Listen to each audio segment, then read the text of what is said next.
அது டிசம்பர் மாதம். ரயில் நிலையம் அருகே ஒரு சிறிய குடிசை இருந்தது. அந்த பகுதியில் மின்சாரம் கிடையாது. ஆனாலும் தினமும் அந்த குடிசையில் ஒரு சிறிய விளக்கு எரிந்து கொண்டே இருக்கும். அந்த குடிசையை கடந்து செல்கிற அனைவரும் அந்த விளக்கை பார்ப்பார்கள்.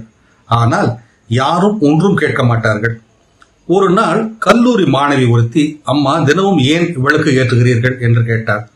அந்த முதிய பெண்மணி புன்னகையுடன், ரயிலில் இருந்து இறங்குகிறவர்கள் யாராவது இருட்டை பார்த்து பயந்து விடக்கூடாதல்லவா என்று கூறினாள்.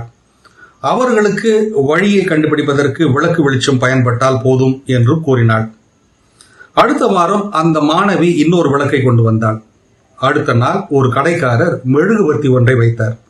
பின்னர் ஒரு டிரைவர் சிறிய LED விளக்கை வைத்தார். எந்த அறிவிப்பும் இல்லை, எந்த பெயர்களும் இல்லை, எந்த கேள்விகளும் இல்லை. கிறிஸ்துமஸ் தினத்தன்று அந்த சிறிய குடிசை விளக்கில் ஒளிர்ந்தது. அந்த முதிய பெண்மணி மெலிந்த குரலில், நான் ஒரே ஒரு விளக்குத்தான் ஏற்றினேன், மற்றவை எல்லாம் மக்களால் ஏற்றப்பட்டன என்று கூறினாள். அன்றைக்கு கிறிஸ்துமஸ் தேவாலயங்களில் மட்டும் கொண்டாடப்படவில்லை, அந்த சிறிய குடிசையில், அந்த விளக்கு வெளிச்சத்தில், மனிதர்களின் இருதயத்தில் கொண்டாடப்பட்டது. இது போன்ற சிந்தனைகளை தவறவிடாதிருக்க தமிழ் பூமர் அபிஷியல் சேனலை சப்ஸ்கிரைப் செய்யுங்கள்.